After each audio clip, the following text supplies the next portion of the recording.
This is the Lone Crater YouTube. We hope this video helps. You begin by confirming your Aadhaar number and the phone SIM you want to link. Go to the UID mobile update section or visit an Aadhaar center and request mobile linking. You will be asked to enter your Aadhaar and the phone number. Once done, you'll receive an OTP on that number.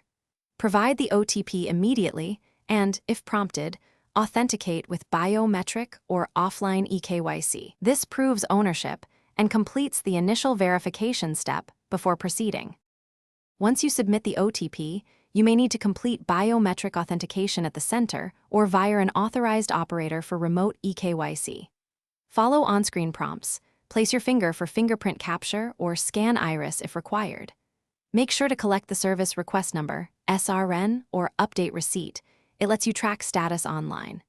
If the system prompts for additional consent or declaration, read and accept. These steps finalize your authentication and push the change to the central Aadhaar database.